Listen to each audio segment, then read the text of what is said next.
Yo dudes! Welcome to Cottage Pie. This is next level winter dish. Feeds 8 people, takes about an hour. Tastes like a belly hug beside the fire on a cold winter evening. We're taking a traditional cottage pie and we're obviously adapting it. Instead of topping with regular potato, we're gonna top this with sweet potato mash.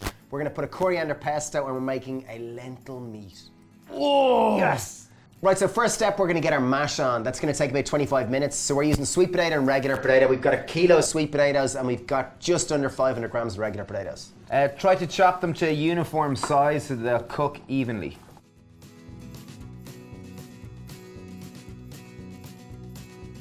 Don't forget to chop off any gnarly bits in your sweet potato.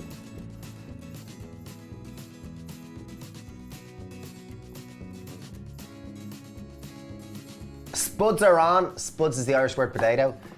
So now it's time to get our meat on. So we're using lentils. I've used tin lentils, really simple. I've just drained and rinsed them.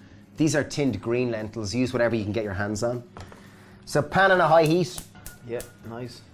Put a little bit of oil, 2 tablespoons of oil. Et voila, take le parsnip. So take a parsnip or carrot, whichever type of root veg you prefer. Parsnip, that will be naturally sweeter and will elevate The colour is lentils. better with parsnip because the mash is going to be orangey already. Take a grater and we're going to grate the parsnip in first. So it kind of fries and goes somewhat like nearly a rosti. While that's frying, I'm going to add in some thyme. I've got the sprig, a decent bunch of thyme, probably 6 or 8 sprigs, and I'm just going to take the leaves off it. And as with the potatoes, the most nutritious part of a root veg is the skin. Just give it a scrub so there's no soil on it. 2 bay leaves, I'm just going to add them in now as well. Okay, so as I said, 3 tins of lentils. These are green lentils. Drained and rinsed, obviously to remove their wind powers. I'm just going to add them to the pan now.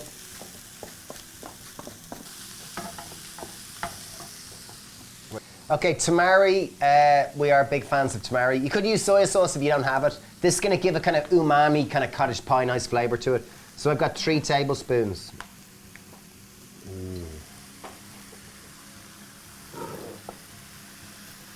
Okay, next step, I'm going to take some veg stock. So we're going to add it in slowly. I'm going to start by adding in 50 ml, and just as it evaporates and it starts to absorb it, because we want this nice and meaty and kind of sauce-like. So we want the lentils to slowly absorb it. Now I have some fine beans. I'm just going to chop these into bite-sized chunks. Black pepper is fantastic with these type of dishes. I've got half a teaspoon of black pepper. Mine's a generous half teaspoon. Go with less if you're less into the peppery flavour. And what we're trying to do here is we're trying to cook and evaporate the stock so the flavours start to kind of really marry together and just get thicker and more saucy. Quick taste test. So as you can see now, it's starting to look kind of nice and saucy. We want this really moist. We want our meat mixture real moist because there's going to be lots of starch and potatoes on top that are going to really draw the moisture, and we want this real flavour. So I've got another 500 ml of veg stock. I'm going to pour in about 3/4 of it. No, I'm going to go all in. I'm going to put it all in. Wow. Yeah, and let it evaporate. So it does seem quite saucy, but again, it's going to evaporate and we're going to have just more concentration of flavour. While both these pots are on cooking away, we're going to make our coriander pesto. So this is going to really set this dish alight. We're going to garnish it and drizzle it over and it's going to look class.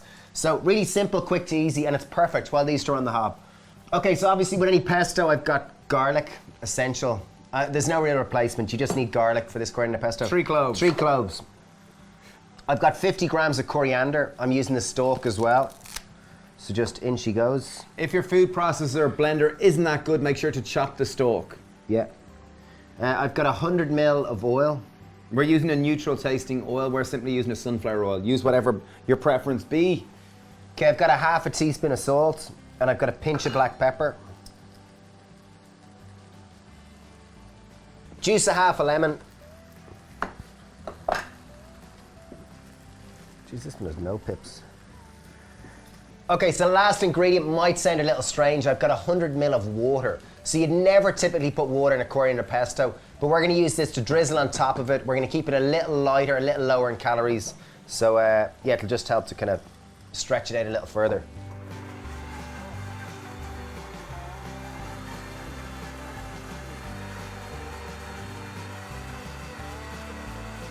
Okay, coriander pesto is done. Beautiful colour, real Oh, luminous. look at that. Oh, Would wow. you want to take a little bit off that? Yeah, I'd love to.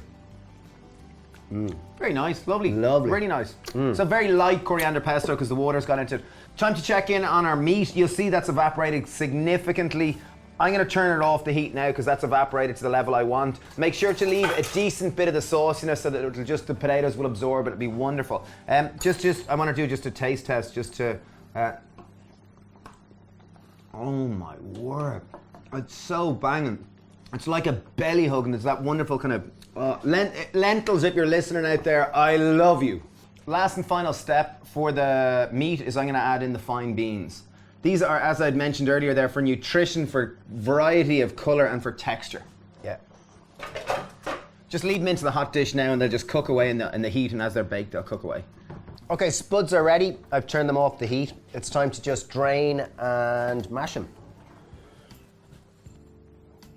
So the spuds literally took about 20, 25 minutes, I'd say. And as you can see, all the other dishes are done. The other components of this dish. So we're going to start off, we're going to add probably about a teaspoon of salt. Next step, this blue carton here, this is oat milk. Use whatever type of milk you want. This is just going to help add a creamier texture. So we're going to start by adding about 150 ml. Okay, perfect. To perfection. Yeah. And it's pretty much get your potato masher and get your mash on. 2 top tips just for making a perfect mash. First thing, make sure your potatoes are cooked. If they're not cooked, it's going to end up lumpy and it's harder to bake. So ideally, overcook the potatoes, it'll make them easier to mash. Second thing, make sure they're drained fully. And third thing, I think a bit of salt and pepper goes a long way. And I think mashing, get your mash on. Don't be afraid to really give it welly. We will need 1 family-sized casserole dish. Perfect, bingo. And this is pretty much the layering part. So if you would help me. I'm going to take away the bay leaves now just so they don't end up in people's dinner. Their dinner. And now it's a case of layering. Obviously, we're going to put the meat down the bottom. It might seem like quite a thin layer, but this meat is banging. Okay, mix it up. Make sure to get into the corners. Okay, next up, I'm going to put a little drizzle of the coriander pesto. It's really just going to intensify the flavors. So not typical in the cottage pie, but this is our take on it. Make sure to leave at least half of it for garnishing at the end. And obviously, it's the mash time. Easiest way to spread this is to make sure to distribute it. Don't just put one lump in the middle, because as you spread it, it will tend to get caught. So spread it out evenly at the start. See the way David's distributing already? Next step, if you do want to make it look a little bit pretty and a little bit symmetrical, take a fork and just score it. Okay, time to bake. Oven's been baked, been preheating at 180 degrees. In she goes. We're going to bake it for 20 minutes just until it crisps up along the top. She's ready! It is a she. Well, it is ready. Room is smelling amazing. It's fantastic. It's been in the oven for about 25 minutes, so it should be nice and crispy and delicious. Ooh. She looks fab. Absolutely fab. I love the bangs, like the little kind of pockets of colour where the pesto is coming through. She's hot. Okay, so first up, what I'm going to do is I'm going to take our remaining coriander pesto. Drizzle it on the plate. No, I prefer a little bit over the top of it. Okay, here we go. Oh, wow.